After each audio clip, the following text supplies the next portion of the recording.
Hello students, welcome back to my channel. Today I am taking class for class 8, your last chapter, food production, that is I have taken from your understanding biology class 8, that is by Sharita Agrawal and Shruti Agrawal. From this book I am discussing this chapter, right? This is your food production, right? Now, here you say, or as you know already, all organisms need food for their growth. We get food from both plants and animals. We all need food for the growing. If we don't have food, we are not supposed to grow properly. We get food from both plants and animals, and we grow number of plants to get. हम कई तरह के पेड़ pulses, cereals, oils, spices, medicine etcetera. मतलब हमको जो pulses दालें हम जो खाते हैं वो हमको खेतों से ही मिलती हैं. सीरियल्स अनाज जो हम लेते हैं, गेहूं, चावल, ज्वार, बाजरा है. ऑयल, मस्टर्ड ऑयल, सीसम ऑयल, ट्री टी ऑयल, ये हमको स्पाइसेस, मसाले, सौंफ, जीरा, धनिया वगैरह जो हम यूज करते हैं. मेडिसिन जो हम यूज करते हैं ये भी हमको प्लांट एक्सट्रैक्ट से. Plant also provides food, would. Furniture जो हमारे घर में होता है वो लकड़ी का बना होता है.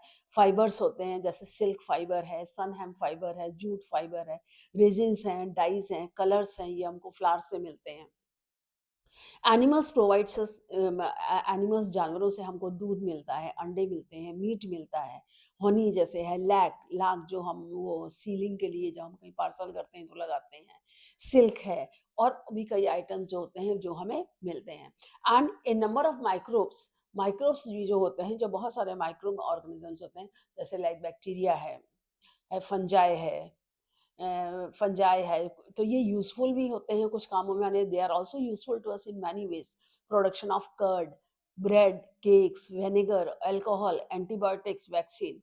So here we will study about all these details. So first we are proceeding here about the uses of bacteria in the food industry. Now, as you know, bacteria, they are very small microbes. They can be seen only under microscope. The smallest organism is the bacteria, and they are used in making curd and cheese in the large scale. जो हम दही खाते हैं, चीज़ जो हम butter maximum अपने recipes में use करते हैं, उस सब में हमको ये चीज़ ज़रूरत पड़ती है. So bacteria are use to make a wide range of food products. The most important, सबसे ज़्यादा इंपॉर्टेंट, हम अपने घर में दही जमाते हैं. दूध होगा, दूध से दही जमाएगा, तो दूध से दही किससे हम जमाते हैं? ये इसमें होता है फूड मैन्युफैक्चरिंग, जैसे लैक्टोबैसिलस से, that is refer to as lactic acid bacteria. तो इसमें क्या, जैसे making curd, when we will make curd, you have seen the mothers adding a little curd to the milk for setting after 3-4 hours. सर्दियों में 2-3 घंटे में दही जम जाता है, लेकिन गर्मियों में 2-3 घंटे में जम जाता है, सॉरी. लेकिन सर्दियों में जो है ये टाइम लगता है. या तो उसको थोड़ा या तो हम उसको कैसरोल में गर्म करके जमाएं, जिससे कि बाहर का टेम्परेचर अफेक्टेड ना हो. लेकिन अगर हम उसको बाहर छोड़ दें तो इसमें हमें 1 से 2 दिन भी लग जाते हैं दही जमने में.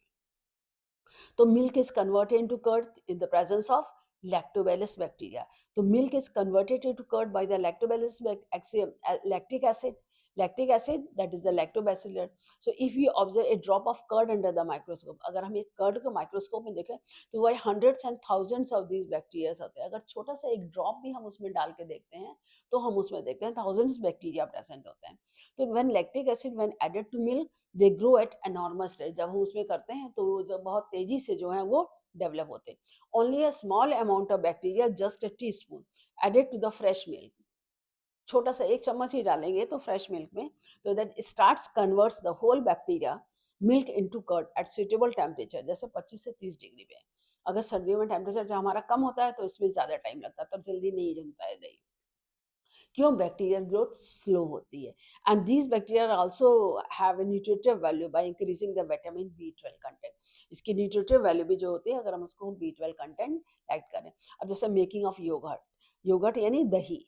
It is made fermenting many types of milk, जैसे like whole milk and skimmed milk. Lactobacillus and streptococcus variety, जो स्ट्रेप्टोकोकस वेराइटी है, ये भी इसमें हेल्प करती है योगर्ट में. और बैक्टीरिया चीज प्रोडक्शन में होता है. जैसे चीज प्रोडक्शन में क्या करते हैं, very small of bacteria called the starter culture is to added to milk for cheese production, जिसमें स्टार्टर कल्चर की तरह यूज करते हैं, जिसको कि हम कहते हैं चीज प्रोडक्शन के लिए.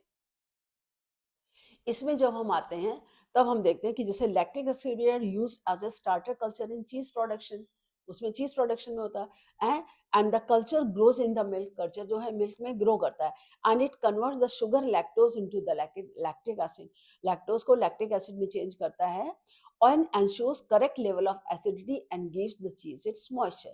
जो उसमें जो उसका लेवल जो होता है वो एसिडिटी कितनी होनी चाहिए उसको चेक करता है, और उसको मॉइस्चर के कंटेंट जो है उसको भी चाहिए।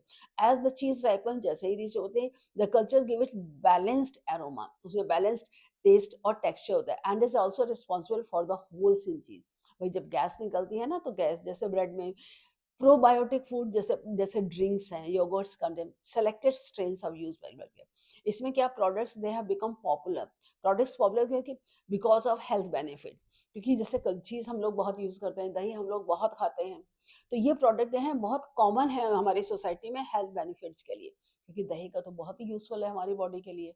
इसी तरह से cultures have been made to improve digestion, immune system and intestinal flora of the body. मतलब हमारे इंटेस्टाइन जो हमारे आते हैं वो सही तरह से किस चीज़ को बहुत अच्छे से डाइजेस्ट करते हैं। जैसे इम्पोर्टेंस ऑफ फंजाई, फंजाई जैसे ये तो अभी हमने बैक्टीरिया का इम्पोर्टेंस पढ़ा, अब हमारा है, अब हम लेते हैं क्या हमारे लिए ज़रूरत है फंजाई, जैसे ईस्ट है, मशरूम्स है, मशरूम्स हम लोग बहुत खाते हैं, प्रोटीन का हाई सोर्स होता है।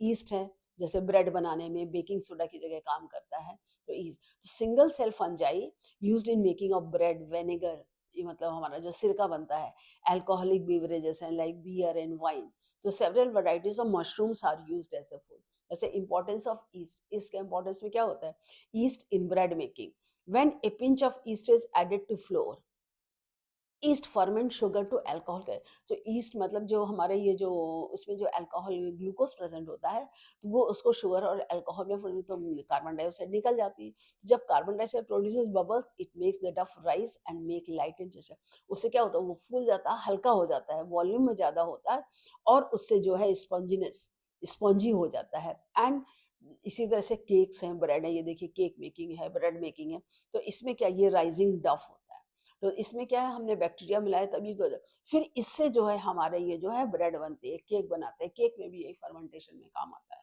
तो yeast in making alcoholic beverage like beer and wine, इसमें क्या होता है to prepare alcoholic beverages it is added to the sugar extract, जो ये बेवरेज शुगर जो extracted from the grains like barley, wheat, barley मतलब जौ में, या व्हीट गेहूं में, या फ्रूट्स में जैसे ग्रेप जूस है, तो they are allowed to ferment for a long time. जैसे गन्ने का रस भी आप देखते हैं, गन्ने का रस रख दीजिए, आप तुरंत फ्रेश रस पियेंगे मीठा है, अगर थोड़ी रखे रहें तो उसमें फर्मेंटेशन स्टार्ट हो जाएगा, अगर उसको प्योर गन्ने का रस रखे रहे ना तो फिर बाद में वो पूरा सिरका बन जाता है, तो उसको सिरका बनाने के लिए धूप में रखते हैं और भी अच्छे से फर्मेंट हो जाता है, तो वो उसका सिरका बहुत अच्छा बनता है। As yeast respires anaerobically, anaerobic respiration होता है, तो it convert sugars into alcohol and carbon dioxide.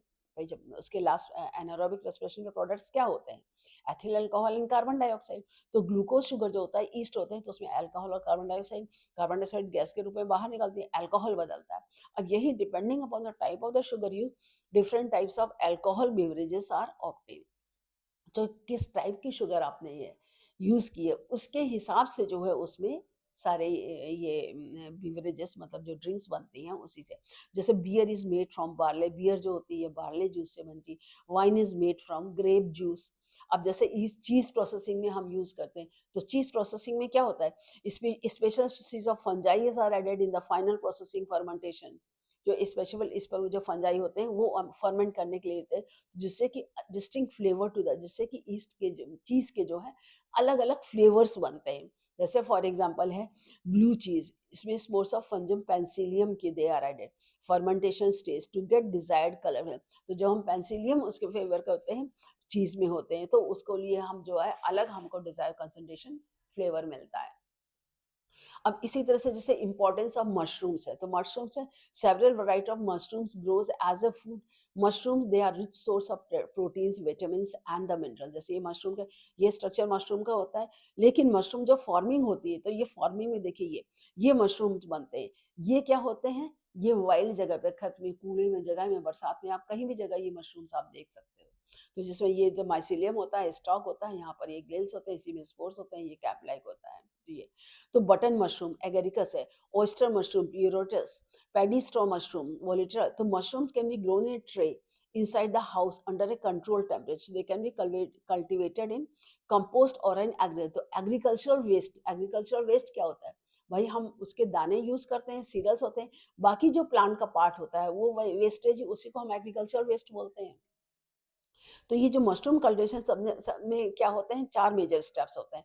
Spawning में क्या होते हैं, फाइंड ट्रेंड्स और spores of selected types of mushrooms, they called mushroom seed, मतलब जो हम ग्रो करना चाहते हैं, जो हमारी वैरायटी जो हमारे लिए यूजफुल है, उसके सीड्स जो होते हैं, they are introduced in the compost.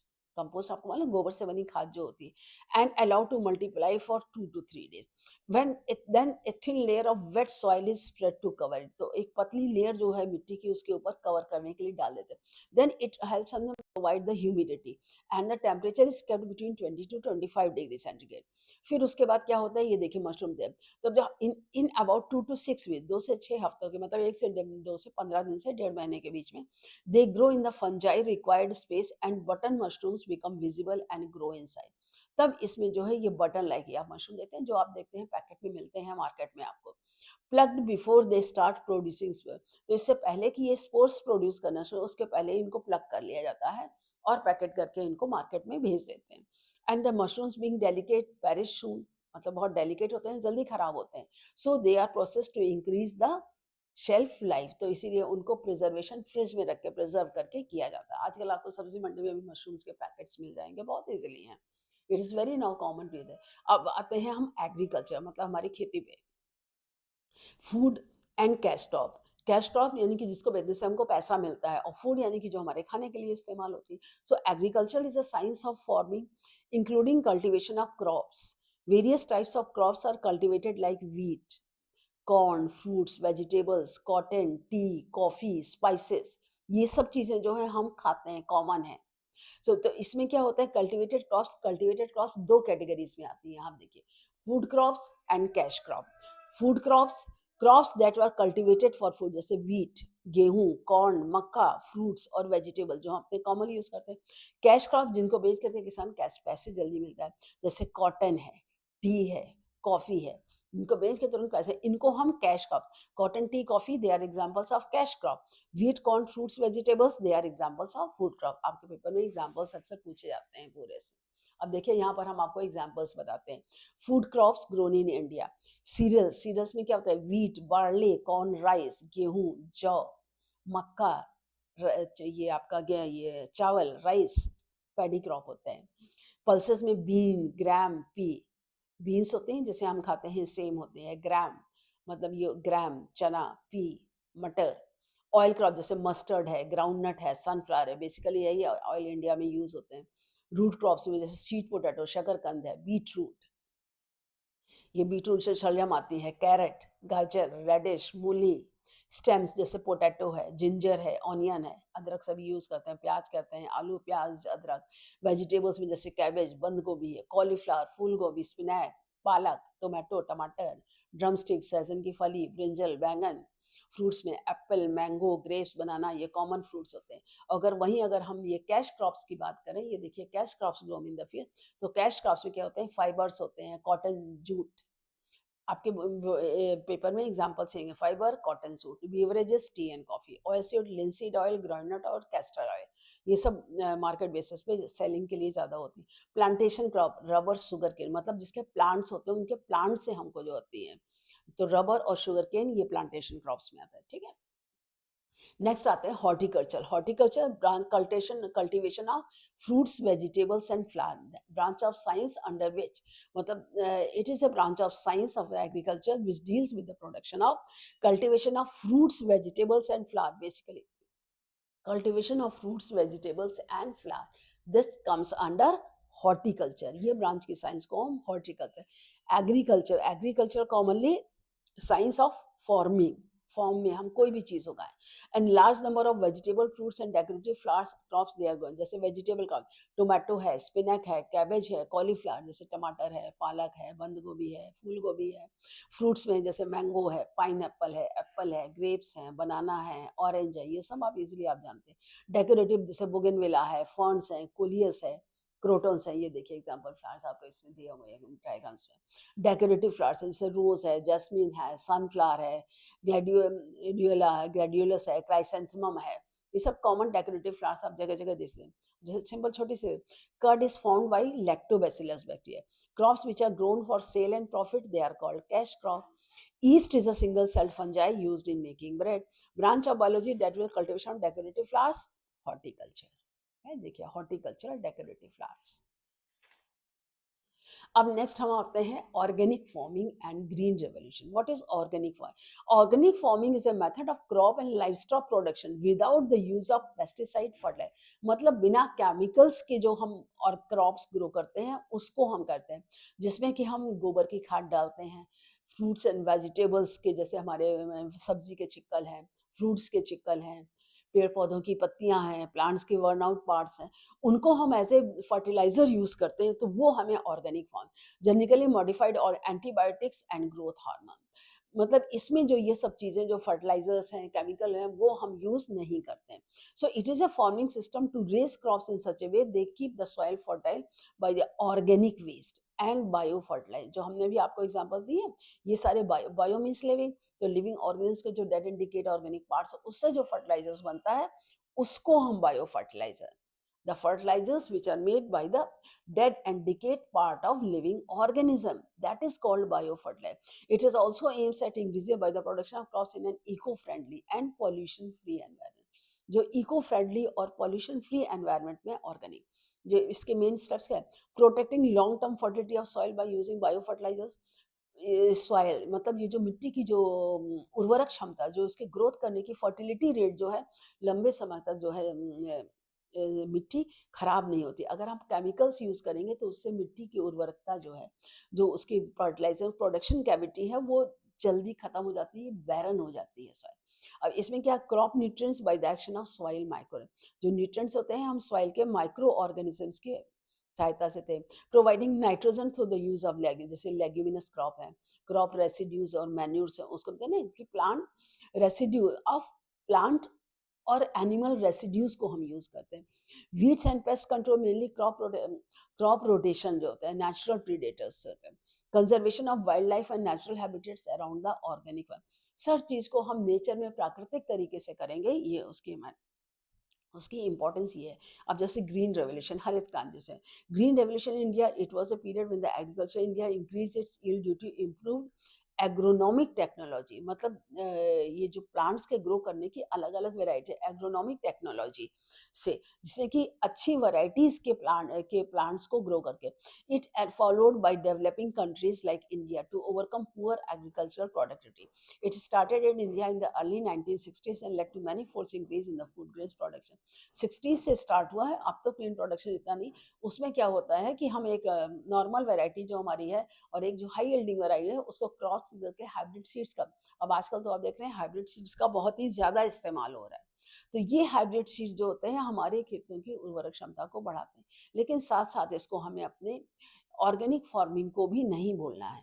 So the main development of green revolution was high yielding varieties of wheat, which were developed by many scientists, including American agronomist doctor Norman Borlaug and Indian geneticist MS. Swaminathan. इन लोगों ने इसके ऊपर बहुत काम किया, high yielding varieties जो है इन्होंने प्रोड्यूस की थी। जैसे Norman Borlaug, known as the father of green revolution, किसको कहा जाता है? नॉर्मन बोरलॉग को। He is known as the father of green revolution and he won the Nobel peace prize in 1970। अच्छा, green revolution in India, India में green revolution कब से? 1960s में। New high yielding varieties HIV of wheat are successfully introduced in Mexico by a team led by Dr. Norman E. Borlaug। ये उनका पूरा, doctor Norman E Borlaug. Indian government, on the recommendations of an expert committee, decided to introduce these new yielding Mexican varieties in the country, and higher doses of fertilizers, irrigation and pesticides were also given to this crop. इसमें क्या था, हमने irrigation के लिए, लेकिन हमने pesticides का इस्तेमाल ज़्यादा किया। तो ज़्यादा पेस्टिसाइड्स का इस्तेमाल करने से क्या होता है कि हमारे ज़मीन की जो है उर्वरक क्षमता, growing capacity of the fertility rate जो होती है क्रॉप की, वो कमज़ोर हो जाती है। So within a few years, new yielding dwarf varieties of wheat plants were produced by the Indian scientists, cross breeding some of the traditional varieties of the Mexican varieties. These varieties were better suited to Indian climate and soil conditions. They resulted in record production of wheat. This was the beginning of green. मतलब पहले क्या होता, जैसे गूंद का पेड़ थे, तो हमारे जो पहले हम लोग छोटे थे तब गाँव में जाते थे, देखते थे खेती के पेड़ होते तो कम से कम 3 फीट का लंबा पेड़ होता था, उसके बाद उसमें बालियां थी गिरती। लेकिन उसके बाद यही 10 सालों में देखा कि जो 3 फीट लंबा आता है वो सिर्फ 1 फीट लंबा रह जाता है और तुरंत उसमें बाली प्रोडक्शन आ जाती है। और वो वैरायटी तो जो कि 6 महीने में हमारी फसल तैयार होती थी, वो हमारी 2-3 महीने में फसल तैयार हो जाती थी, जल्दी होता था। That is the beginning of the. तो इसमें आप देखिए professor M S Swaminathan, he played an important role in it and rightly called the architect of green revolution. And for the first time after independence in the India became self-sufficient with in wheat production. Not only that, India was able to create a buffer stock, मतलब एक जो refer stock जो government रखती है उसको buffer stock कहते हैं, जबकि कभी कभी मतलब अकाल पड़ जाता है या कभी अनाज अच्छी तरह से पैदा नहीं होता है, कम पैदावार होती है, तो गवर्नमेंट उस स्टॉक को बाहर निकालती है, वो बफर स्टॉक कहलाता है। In case of natural calamities में जैसे अकाल पड़ गया, नेचुरल कैलामिटीज कोई भी आते, बाढ़ आ गई या कुछ भी हो गया, फसलें खराब हो गई, नहीं पैदा हुआ, ड्रॉट कंडीशन, सूखा पड़ जाता है या बाढ़ आ जाती है, नहीं ड्रॉट और फ्लड। तो seeing the success of improved varieties of wheat, research programme were launch to achieve similar high yielding varieties of rice, pulses and oil, क्योंकि यही मेन होते हैं, मतलब चावल, दाल और ये ऑयल सीड्स। तो high yielding varieties seeds they developed by scientist to improve the food supplies and reduce the famine. Akal ke can produce up to 10 times more crops than the regular seeds on the same. So Professor M.S. Swaminathan, known as the architect of Green Revolution in India, he was awarded World Food Prize for the contribution for fighter against hunger. Right?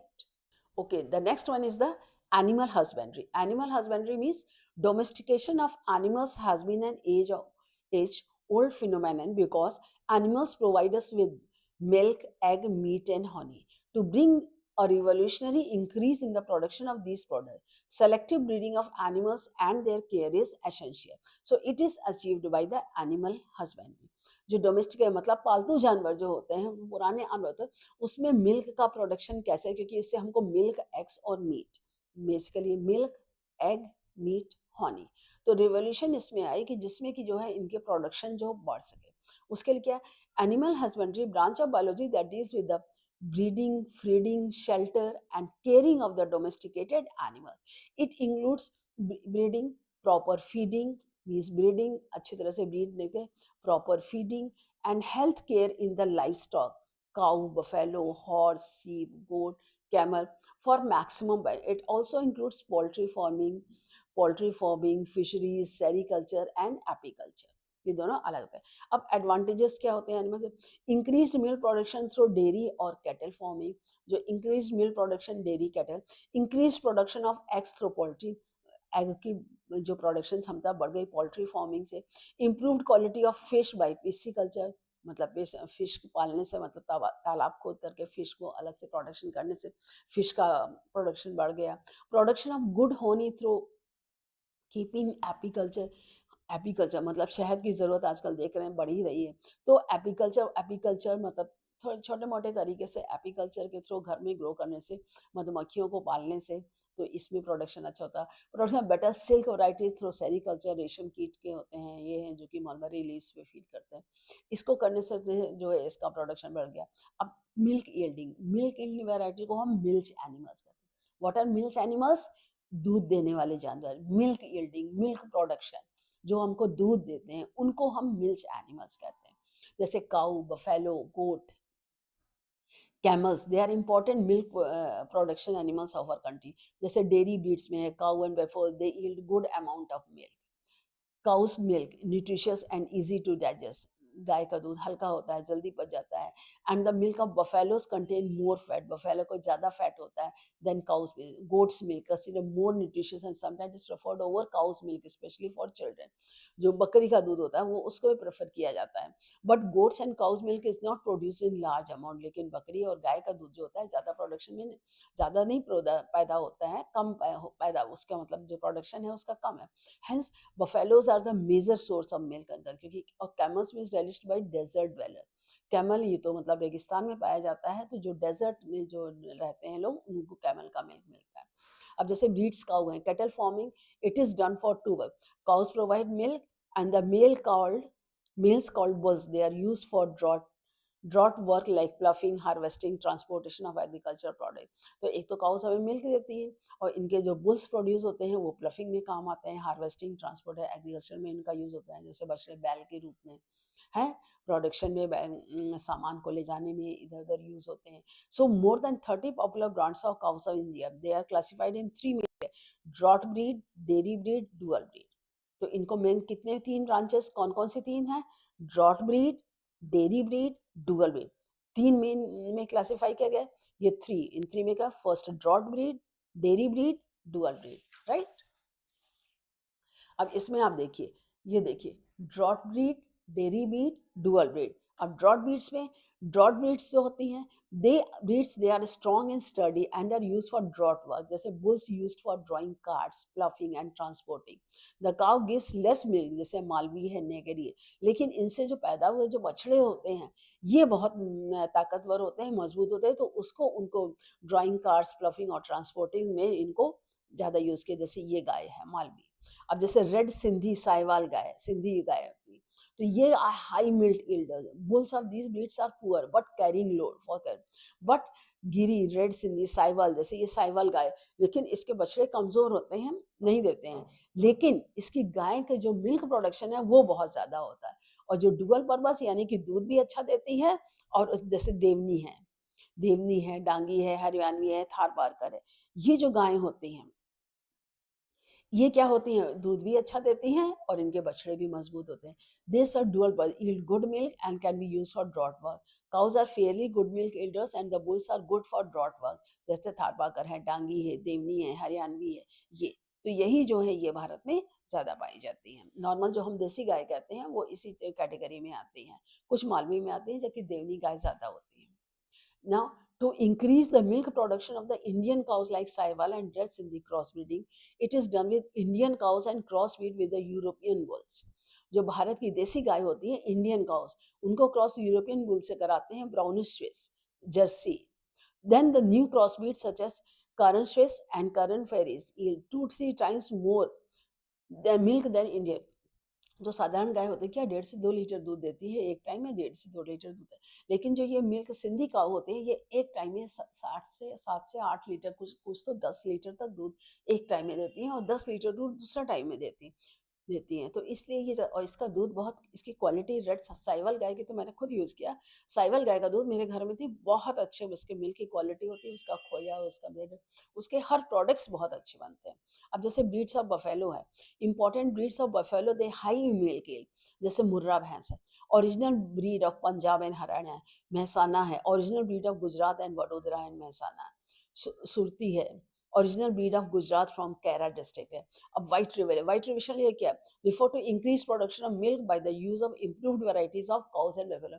Cause और buffaloes की improved variety को use करने से मिलता है. And the white revolution in India also known as the operation food, इसको operation flood की तरह launched in 1970s by the National Dairy Development Board to revitalize India's dairy product. जैसे भारत के जो डेयरी प्रोडक्ट को इम्प्रूवमेंट करने के लिए इसका ऑपरेशन किया गया. Programme was so successful by 1998 that India from the milk deficient nation became the largest milk producer. जो कि इंडिया जो है लार्जर मिल्क प्रोड्यूसर कंट्री बन गया. डॉक्टर वी कुरेनी, जैसे आप देख रहे हैं ये doctor, he was the chairman of the NDDB, that is the who designed and implemented the world's largest dairy development programs for the Operation Flood. And he is known as the architect of India modern dairy industry, father of white revolution. Father of white revolution किसको कहते हैं? Doctor V Kurien. ये doctor V Kurien, he is known as the father of white revolution.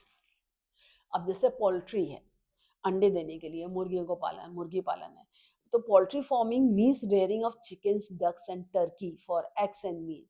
Chicken, ducks and turkey. So eggs are rich in source of protein, fats, vitamins and minerals. So chicken meat is also a rich source of protein. So chicken that reared for laying eggs, they are called egg layers. And ones which are reared to obtaining meat, they are called broiler. तो broilers किसे कहते हैं? जो meet के लिए use होते हैं, और जो एग के लिए होते हैं उनको एग लेयर्स कहते हैं. Egg layers and broilers they have different nutritional requirement. जो एग लेयर्स और ब्रॉयलर्स होते हैं, इन दोनों की जो रिक्वायरमेंट्स होती हैं वो अलग अलग होती है। जैसे chickens are reared in cages with enough space, proper lighting and optimum temperature. Egg layers and broilers they are kept in separate, मतलब egg layers और broiler दोनों को अलग अलग केज में रखा जाता है और अलग अलग खाना different given different food. Once eggs are laid, they are collected in egg trays and cages are kept clean and disinfected to keep the chicken healthy and free from disease. जो cage हो तो साफ रखते हैं, उसको disinfection करते हैं जिससे कि हेल्दी रखते हैं, जिससे कि कोई डिजीज ना फैले। नहीं तो बहुत अगर सारी मुर्गियां मर गई तो बहुत नुकसान होता है। अच्छा, फिश फार्मिंग होती है, तो fish farming that's pisciculture. So the breeding, rearing and processing of fish under controlled conditions for food, that is called the fish farming or pisciculture. It involves raising fish commercially in tanks, ponds, or enclosures. It involves taking care of stock of fish, fertilization, feeding, and protection from predators and disease. मतलब कोई जो खा ना जाए, उनको बड़े मछलियां ना खा जाए। And the fish are stocked in cage और enclosures, artificially fed and harvested sell therefore. But मतलब मछलियों क्या होता है, एक स्टॉक फिश में रखते हैं जहाँ फर्टिलाइज करती है, फीड होती है, प्रोटेक्ट करते हैं। प्रीडेटर्स एंड डिजीज मतलब बड़ी मछलियां छोटी मछलियों को खा जाती हैं, तो उनको और उनमें कोई डिजीज ना हो, नहीं तो सारी मछलियां मर जाती हैं। So to maintain a good fish farm, essential to keep water, उसका पानी साफ रखना चाहिए, monitor the level of oxygen and pH of water. And popular fish variety जैसे कैटला है, रोहू है, मृगल है, सिल्वर कैप है, पॉम्फ्रेट है, सैल्मन है, ये सब महंगी मछलियां होती हैं। इनमें इनको सब फ्लैट ये फिश फार्मिंग है, ये देख रहे हैं ये छोटी छोटी सारी मछलियां हैं, तो इनको पूरा इसको सुपरविजन के साथ काम करते हैं। सेरिकल्चर है, means rearing of silk worm, larva of the silk of the egg. जैसे कैटरपिलर है, लार्वा, ये ऐसे जैसे ये एग कैटरपिलर है, एग दिया, egg changes into larva, larva mulberry leaves पे, मलबेरी लीव्स शहतूत की पत्तियां होती है उसको खा के बड़ा होता है। उसके बाद ये कोकून फॉर्म कर लेता है, कोकून फॉर्म करके फिर उसके तो कोकून फॉर्म करके जैसे ही कोकून फुली फॉर्म होता है, इसके पहले कि वो एग दे, इन कोकून्स को गर्म पानियों में डाल दिया जाता है और सिल्क थ्रेड अलग कर लिया जाता है। देखिए layering of six larva, Bombyx morai, most widely used variety of silk. Life cycle: egg, larva, caterpillar, silk. Pupa, silkworm. Female moth lays eggs on the leaves of mulberry leaves. Eggs hatch into larva called caterpillar, silkworm, and they feed on mulberry leaves. ये किसको feed करते हैं? Mulberry leaves में feed करते हैं। फिर इसलिए मतलब बहुत तेजी से मलबेरी से 4 मोल्टिंग होती है, फटाफट लार्वा चाहिए, लार्वा बनने में 4 मोल्टिंग में फुली लार्वा डेवलप हो जाता है। आफ्टर 4 to 6 वीक्स, हर वीक में मोल्टिंग होती है। मोल्टिंग मतलब अपनी एक किस्म करके खूब खाता है, बहुत तेजी से खाता है और खूब बड़ा होता जाता है। And they achieve their maximum size and stop eating. खाना बंद कर देता है तो उससे एक मुंह से एक सलाइवा सिक्रीट होता है, वो सलाइवा एयर के कांटेक्ट में आने में सिल्क बन जाता है और वो जो लार्वा है उसको उसके ऊपर लपेटता जाता है, जैसे वो गोल करता है पीछे बढ़ता जाता है। And fully grown silkworm attaches itself to a twig and stops moving, किसी भी ट्विग में होता है। And it's a current around self caught with, और उसके पास उसने एक हार्ड कवरिंग बना लेता है। And this people start secreting silk fibres from the glands in its head until it is completely covered with them and the fibers harden. तो इससे पहले कि fibre when exposed to air to form a structure called cocoon, तो silk जैसे ही बने इसके पहले कि वो ज्यादा हार्ड हो, उनको खौलते पानी में डाल दो तो जो हल्का सा हार्डन होता है तो वो गर्म पानी में हट जाता है। And before the cocoons break and adult moth emerge out, cocoons are collected and placed in hot water and the silk fibres then taken out from the cocoon and unwound to get the long silk thread. और इसके बाद फिर ये जो है जो cocoon unwound होते हैं उसको सिल्क गर्म पानी में डाल के सिल्क थ्रेड अलग करके उसको इंडस्ट्रीज में भेज देते हैं। अब लास्ट आपका आता है apiculture, the raising and caring of domesticated honey bees for the production of honey is called the beekeeping or apiculture. Honey bees they are cultured to obtain honey in beeswax from the beehives. ये जो bee wax है ये cases होता है honey bees culture, the place where bees are kept they are called apiary. जब जहाँ मधुमक्खियाँ रखी जाती हैं उनको apiary कहते हैं, जैसे इस तरह के केस होते हैं। तो bee keeping can be done in any area and that has the wild shrub, fruit और ऑर्कर्ड्स, कल्टिवेटेड क्रॉप्स, जो फूड ऑर्चर्ड्स होते हैं, हनी भी कहीं भी होते हैं जहाँ फ्रूट्स होते हैं, श्रब्स होते हैं, जो देखते हैं ना फूलों से ही रस चूसती है ये। So they are several species of honey bees that are used for bee keeping. इसकी मेनली 4 स्पीसीज जो इंडिया में पाई जाती हैं apis dorsata, apis indica, apis florea और एपिस मेलिफेरा। हनी भी कंसिस्ट, हनी मतलब हनी जो होता है, हनी किससे कंसिस्ट होता है? Sugar, water, minerals and enzyme. It has high nutritive and medicinal value and use in curing money elements. मतलब कई डिजीजेस में क्योर करने में क्या होते हैं। कॉलोनी ऑफ हनी बीज has consist of types of be increase, drones and worker. मतलब ये तो टाइप्स ऑफ बीज होते हैं, वर्कर्स होते हैं इसमें ज़्यादा जो कि हनी कलेक्ट करते हैं। क्वीन बीज सिर्फ एक होती है जो इसका काम है सिर्फ अंडे देना। Drone male bees many in number, they fertilises the, fertilise मतलब ये उसके बाद ये मर जाते हैं। फिर worker bees, they are many in number, इन्हीं का काम होता है collect the nectar, convey to honey, also secrete bees, also to be and also the cleaning of the hives. सब कुछ इनके साथ। So that is what all about it. Any doubt anywhere, ask me in the comment section. Please like the video and subscribe to my channel. Again, we will meet in the next video. Thank you.